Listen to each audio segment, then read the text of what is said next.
Hello Volcano Tubers, and welcome back to Let's Play Final Fantasy 1 Advance with me, Blue Ankylo. So last episode we destroyed that fire dungeon, the volcano, gold volcano. Took a little longer than planned, but we made it the whole way through, so that's good. Now, I suppose it's wise to go back and talk to some of those sages. See if they have anything new to say to us.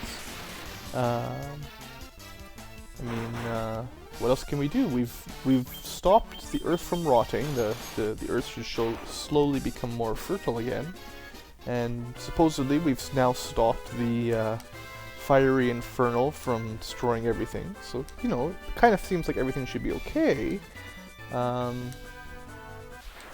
Although there's been some hints that some other elements may be in trouble, so perhaps there's more to do yet. There was some civilization that used to exist that's been destroyed, so we might have to check that out. But yeah, you know, welcome back. Let's see, in this episode there's going to be a fair bit of visiting some towns, I believe. I seem to recall something about some elven sages that might have some advice for us. So we might have to go back to Gasp, Elf Land again, and something like that. But we'll see. I'm sure I'll just cut out the backtracking if we have to do that. Let's see if this dude's awake yet anyway. This guy was sleeping last time. I've been after the Levistone for 10 years. The cave to the north looks promising, but I can't go. I'd never hear the end of it from my wife. Well, he was sleeping last time, so... My husband... Oh, same as last time. So he's a traveling man, and then he sleeps and gets in trouble for it. But he can't go to the ice cave. Or some cave to the north. Let's see... I'm not sure if these guys actually say anything new. If you didn't catch it, if you came, like, the reason we got the canoe from these guys was because we defeated the Lich. I guess not a whole lot new. If you hadn't defeated the Lich and you came here, you would not get the canoe, so you can't skip ahead there. So unfortunately, they would just tell you, go beat the Lich. So, I think, seeing as all we've heard so far is a little teeny hint about the ice cave, I think that's where we should go. No point going back to the elves. We've got our direction, and I know where we're going, so let's not bother going back to that silly place. If you recall, way back, when we left Provoca, I mentioned, oh dear, we need to go to the inn. What am I doing here? I mentioned, to the south of Provoca, you know, remember that time when we visited the secret death enemy encounter spot? Well, if we'd gone south from there, we would have eventually hit a port. And that's essentially where we're going to go. Oh yeah, we can cure poison with a spell. Hooray. Okay, why didn't I go to the inn first? Silly me. So that's where we're headed. We're going to head to that port. It's one of those... There's a couple on the outside of the inner continent, so from the Aldean Sea you couldn't land on them. There's one by the Elf City, just to the south of it, and there's one, well, here, obviously. And then, kind of surrounding Provoca, there's a couple as well. Not that it's terribly important, but it gives you a few options for traveling around by ship. Very useful pirate ship we've borrowed. So yeah, that's where we'll go. Who needs to travel around and visit and talk to elves and all that? We know what we're doing. And there's no way to travel to the fire bonus dungeon yet, although you saw it unlocked when we defeated Merilith. Oops, what the heck am I doing? Can't talk and play at the same time, apparently, sometimes. Even though we saw it open and so on once we defeated Merilith, there's no way in, or well, blarg. There's no way to get there. It's on a very hard to reach island. So this is the port, and this is kind of the easier way to just dock your ship here. Oh, here's a new enemy, I believe. Kind of a strange tentacled monster that lives in the rivers. Not that bad. And we get some levels up. That's always nice. What am I doing? Okay. Antidote, please. Alright. So let's get a move on here. This is another one of those mazy kind of... This is the second mazy area. Again, if you looked at your map, the world map, you could probably figure out how to get through it without too much trouble. Hydras, Ochus, Okus, what do you call them? Ochu? All these things should be weak to lightning unless I'm crazy. Of course, they're also weak to being punched and being hacked up with the ice sword, apparently. Alright. So you head this direction. There is... what's this? There's two caves. Whisperwind Cove. Well, this is different. You actually come in a boat. Or in your canoe. And what's this person? Huh. Lupagami Do. The heck is that? And what is this? Well, this is the wind bonus dungeon, Whisperwind Cove. And it's the last one you will unlock, probably. And although it's the last one, and it is longer, that's the one with 40 levels, it's actually not, strictly speaking, I would say it's not as hard as the water one that we've also found, the one right outside of the canal, right beside the canal. So we have found 3 of the dungeons. We haven't found the fire one, but we're doing good, exploring the world.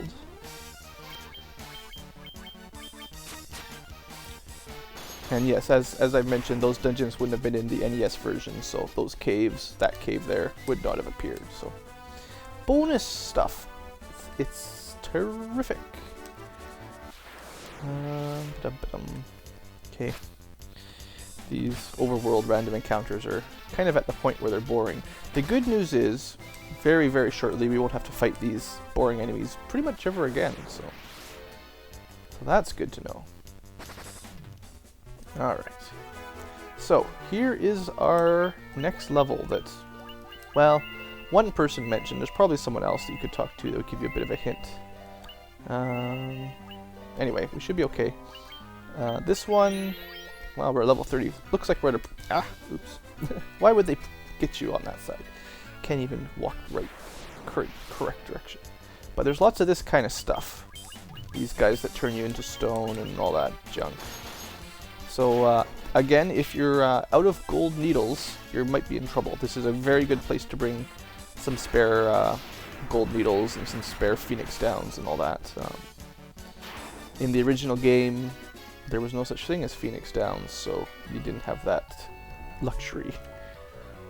The ice cave is moderately mazy, I would say. Not really that hard, but the fights are difficult. These specters are the next sort of level of undead ghosty things, and they hit a little bit harder. Not too bad, I suppose. I do like the animations for the ice sword. You see when Cecil actually hits the enemy, it's a little icicle attack. It's kind of cool.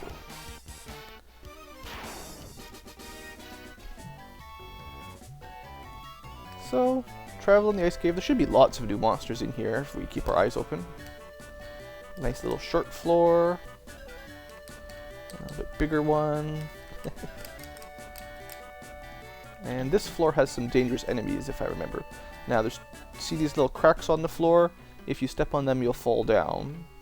And we want one of the treasure chests. That's really good. Okay, these guys. I think they can one-shot kill you. And they have lots of good magic. Wow. Okay, well, that hurt a little bit. Alright, we went to the wrong side. Clothes. The thing we started with, although not a lot of people are wearing them right now. I guess I forgot to mention Simon finally put on his outfit, so he's upgraded to wearing some, at least a shirt anyway, I don't know, you can imagine it's the full set of Kenpogi gear. But our mages are still just wearing their bracelets. Although, I guess to be fair, they probably have cloaks that they wear. They seem to have big robes that they probably wear on top of their armors. So, that's good. And this one, a flame sword. Okay, we're in an ice thing. We're in an ice level, but it's not actually as good as the ice sword.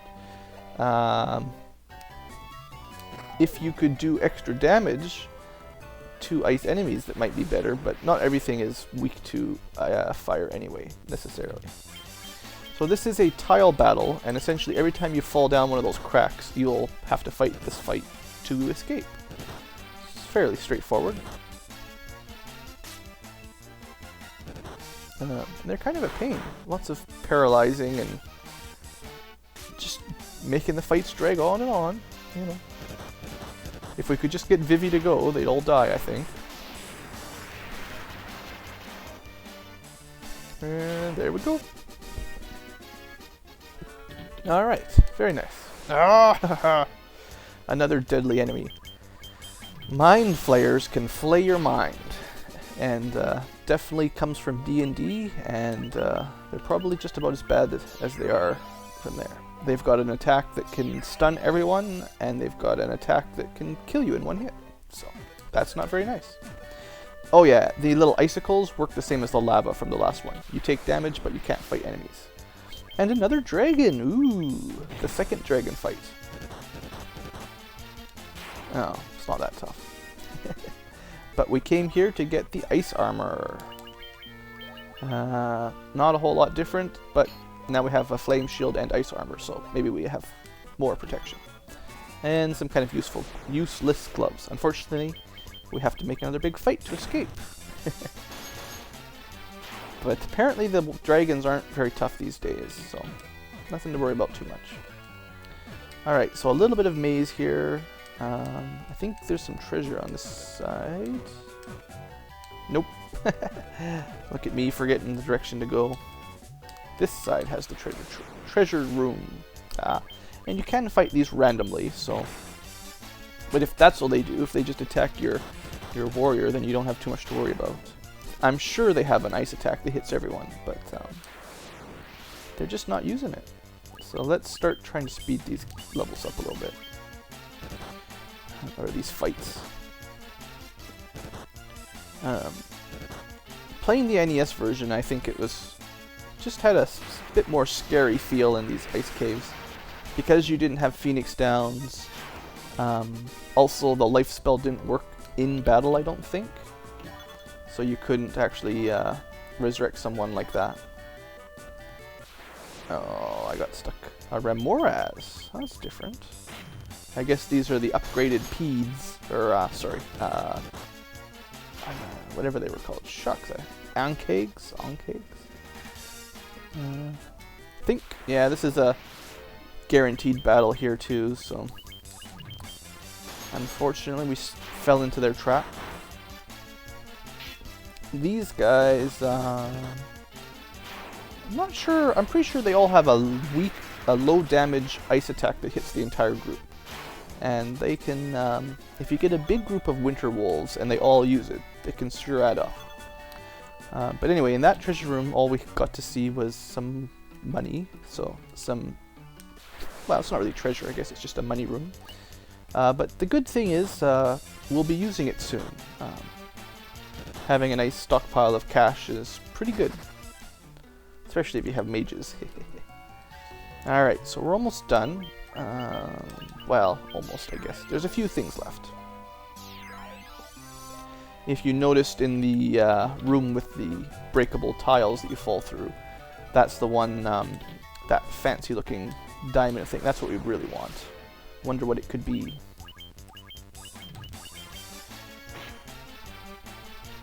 Man, these groups with 10 people in them, just killer. And Sabin got stoned. Shucks. It's not very nice.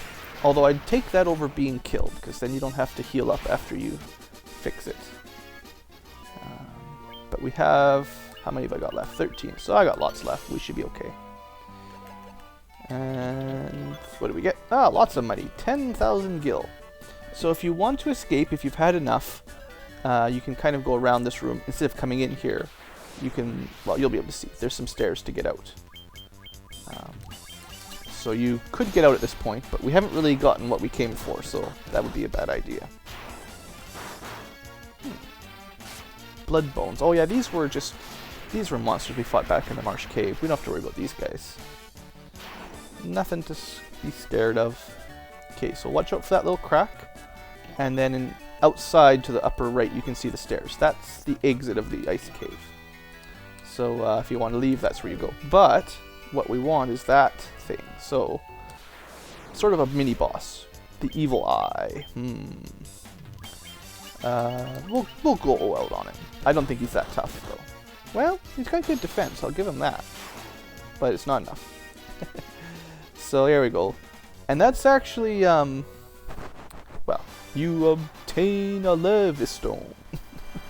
A Levistone. Now, we've heard just a couple things about that, but what do we do with it is the big question, I guess. Anyway, what I was going to say was you can actually use this fight to, again, grind up some experience if you're feeling, well, brave. They're not that tough, and they give really good rewards, but they do have some instant death spells. So, you know, watch it if you're going to try that too much. So anyway, we've recovered the Levistone, and what have we heard about it so far? We've heard something about, well, it levitates stuff, so there's been something about it, the ancients using it to power devices, and I don't know what else we've heard about it exactly, but it's got to have some good use. Maybe we can check the description, the item description. That might help us out. Because, I mean, at this point in the game, you know, what are we supposed to do? We've got this thing, mysterious rock that floats in the air. Well, that sounds really neat, but what do you do with it? So we're going to have to go talk to some people to figure this out, I think. There is a place to go, but how are you supposed to figure this out? And this is one thing that in the first game kind of stumped me for a little while. It took a little while to just put it all together, I guess. So, up to this point, I don't think there's been any hints as to what to do with this thing. In fact, they barely even told us to go to the ice cave. It was just one dude that used to sleep. So, part of the exploring is going on now. Oh, here's that move that can paralyze everyone. And I only got one person, so... I wouldn't be surprised if in the advanced version here, the chance to actually get status effects has gone way down, because it seemed to happen in the NES version that the entire group would be paralyzed all the time, and that's not very nice. You know what? We're going to put a big heal on, because we're taking a fair bit of damage down here, I can see. So that should help. Yeah, thank you, Rosa. This takes a little... Oh, he gets stoned again. If Vivi could just go quicker, then we wouldn't be having this problem so much. Alright. Well, they dropped a gold deal too. That's always... that's kind of them, you know. Cecil's getting tons of hit points, though. He's already over 600. That's pretty huge. So, let's see. I think I'm going to cut the video and travel back to Crescent Lake first and see if anyone else there has something to say. And we're going to have to travel to a few places to figure out just what to do with this Levistone. So back in a second. And welcome back. A quick jaunt through the river and across the sea, and we're in Crescent Lake again. Let's see if this guy has something to say now that we've been there. He was after it, but... Okay, well that doesn't help us out very much. What about this chick? Still nothing? I kinda don't think the sages are gonna help us too much. So unfortunately, we're still at a dead end. What should we do with this Levistone? Yep. Same as last time. So, yeah, this is a little bit confusing. What should we do with this thing? We've done that. We've killed the fire fiend. We haven't got all the crystals yet. so that's not going to help. We haven't dealt with the wind or the water yet, so that's still to be done. But none of these guys. Okay, so as it turns out, there's nothing new in Crescent Lake. What should we do? Well, there's two places I can think of. The elven sages said they might be able to help us, and there was some dwarf. There was some dwarf that I remember that had something to say about the Levistone. So let's see. Maybe one of these people will know what to do. So let's just zip over there quick. Welcome back to Elfheim. You can see I took my ship to the southerly port this time, and let's just zip right over to one of these sages. Let's see. Here we go. By the power of the Levistone, a great sail rises into the sky from the sand sea below the crescent. Well, that might help us. A sand sea below the crescent. I don't think that's too hard to put together. In the dark abyss above the crescent to the north. Oh yeah, that's just telling you where to get the Levistone. Okay, well that's not bad. So if you were lost after you finished fighting the Merilith, the fire fiend, go back to the elf cave and they'll tell you how to get the Levistone and basically what to do with it. Because, well, we know what the crescent is now, the crescent moon and Crescent Lake town. And apparently there's a sand sea to the south of it. So we haven't really explored much of the stuff along here because for the most part there's nothing in here. There's just a swamp and, maybe a desert. So let's head over here. Oh, I see some desert. And luckily, you can just get off right here. If you went to the port, you could just canoe up the long way, but that would be silly. And maybe in the desert we'll figure out what we should do.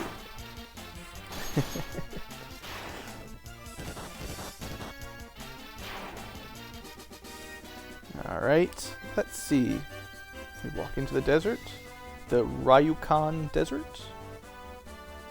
And hold up this stone.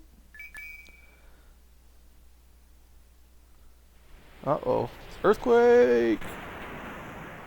I wouldn't want to be in that desert right now. The sand's falling down. This is a bad place. Time to escape. But wait, what's this? What mechanical device is hidden under the sand?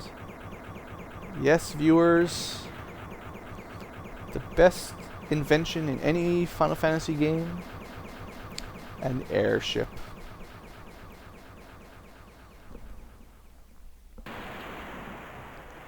And the sand closes again. You obtain an airship! Hooray! The best thing you could obtain in the entire game. And there it is! Congratulations! If you are playing the NES version, you actually have to select the floater item from your inventory in this desert to get it. You don't just walk in and get it, so it's much harder if you don't know where to go. Anyway, I think that's all for this episode. In the next episode, we will explore the world with an airship. So thanks for watching, and stay tuned for the next exciting episode of Final Fantasy I Advanced. Have a great day!